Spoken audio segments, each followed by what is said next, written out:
الله الرحمن الرحيم. السلام عليكم ورحمة الله وبركاته. قارش شفترين مكتوب دويدك جوكتين أديات بني سنة ولكن عاشان وعمر لباديو مقال عصب أديات بني سلام يوم الصومال مير كستود دويدك جوكتين وهذا بينو تايم دايما لون تايبا قولي وعني رجعني وكوبنيمو ان انتارين صوبن دقين وعن كاذرنا برنامج كان كاذرنا فيديو كان هينو انتارين كاذل وعني رجعني برنامج كائنات لايك شير سبسكرايب كومنت يقولنا وادينعينا وفكركينا ووحى أنا قلنا ديتي قرنية آيات بني سلامية مرة بعدين مرة سدحان ما أنت محن كهذا ما أنت وحن كهذا ومستقبل كي نرشين وبدكين دلكيني بديني وكيس كود حيي دلكين هويو صوماليا إيو نمانكي كينيان كها ودولة كينيا نمانكي بط يبري بين وسط دولي نمانكي أمريكا كيس كود ما أنت كيس كي بدا يالي محكمة أدونكا كيبا مانتا لغا حدليا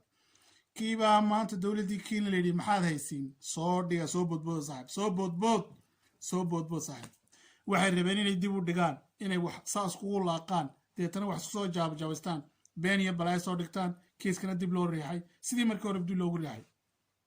laakiin waxa lagu hop stop biriga loogu qabtay joog saarayda saaxiib kare laba nim kama wada qosliso ka iskeen bareed bada saaxiib iskeen badka leeyahay saaxiib mar daba dib looma dhigayo kiibaan ka hadlanaa kiibaa miiska yaala maxay yiraahdeen xilli ma la qabtay ooyo aad baan ugu faraxsanahay maanta in kiiskii badeena la furayo insha Allahna waan guuleysanaynaa ila daawo ra'iisul wasaare ku xigeenka Soomaaliya oo ka hadlaya waxaan rabaa inaan munaasabadan uga faa'iideysto in aan shacweynaha Soomaaliyeed ku wargeliyo in maxkamadda cadaaladda adduunka ay go'aan kama dambaysta shalay galab ka gaadhay dhageysiga dacwadii badda ee u dhaxaysay Soomaaliya iyo Kenya dacwadaas oo gudbinihii qoraalaha iyo dokumentiyada hore ay u dhamaatay 2018 December waxa ay muddaba u madlanayd in la dhageysto doodaha afeed oo luqadda af Ingiriisiga lagu yiraahdo oral hearing in dhinacyadu maxkamadda horteeda ay ka soo jeediyaan wadala daawade nimankii Kenyaanka ahaa oo xambaara lagu dhuftay lugaha la isku laabay waxay dalbanayeen in dacwadda dib loo dhigo waxana isku soo gargaracaan saas ku walaaqa wax sida laakiin waxa soo shaqeyn weeday waa laga hor istaagay waxa la yiri badka Kenya waxaad haysiin dacwadiina waa la furayaa insha Allah bidmillah karim dhageysigeyga ugu dambeeyay xilli ma la furayaa waa maalin soo socota waa guusha Soomaaliya waa maalintii gobonnimadeena insha Allah bidmillah karim ummadda Soomaaliyeed midnimo insha Allah tani waxa weeyaan badeeni waay tani waa dhulkii Soomaaliyeed waa ayihii ubadkeena waa hantideeni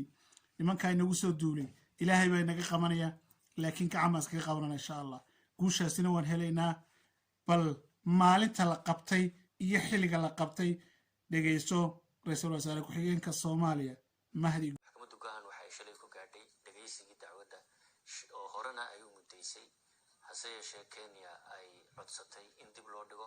inaan la aqbalahaynin in dib loo dhigo mar dambe sidaa daraadeed dhinacyadu ay u soo diyaar garoobaan 15 ilaa 19 bisha March ee nagu soo aadan ama Maarso dadka qaarba sida uu yaqaan 2021 in la dhageysto dhinacyada habka virtualka ama muuqaalka fogaal aragga ah iyo hadday suurto gasho habka dhowr qof in ay ka soo qayb gali karaan dhinacyada almuhiim dacwadda dhageysigeedii insha Allah 15 ilaa 19 Maarso oo sanadkan 2021 ayaa ay hirgelaysaa maxkamadduna go'aamisay naguna wargelisay dhinacyada dhammaantood waxaan shacweynaha Soomaaliyeed u sheegayaa anagoo ku kalsoon Ilaahay ku kalsoon taageerada iyo garab istaaga mar walba dawladda Soomaaliya la barbar taagan tihiin in aynu ku metelno danta ummadda Soomaaliyeed xaq iyo cadaaladna ku helno doodeena iyo dacwadeena kuna kalsoon dhexdhexaadnimada maxkamadda cadaaladda adduunka in aad noo soo ducaysaan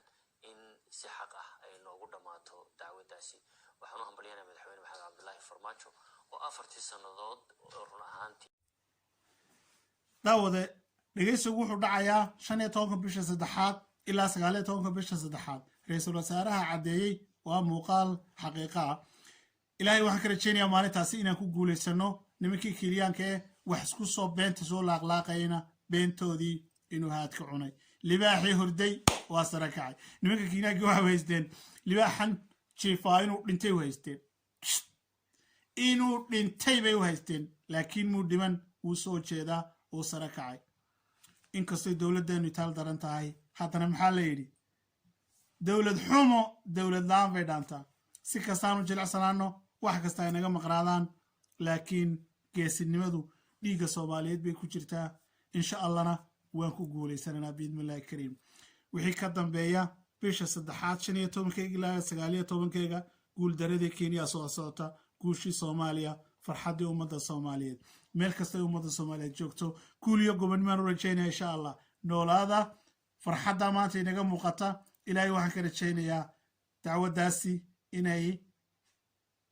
daalinkaasi daalin waayan xaq darro rabaaye daalinka ilaahay baa inaga qabanaya gacantaan iska celinaa insha Allah biidmillaahi kariim codkeenu inoo guuleysanayaan dawladda mucaarid muxaafid qof kasta oo danta Soomaaliyeed u taagan guul baan leenahay waana ag taaganahay meel kasta adduunyada ka joogtiin ummadda Soomaaliyeed aad iyo aad baan idin salaamaya barnaamijka like share subscribe tan raaciya aad baad u mahadsantiin meel kasta adduunyada ka joogtiin ummadda Soomaaliyeed noolaada calankeenu ha taagnaado gobonimo ku noolaada walaalkin cali jaamac salaamu alaykum wa rahmatullahi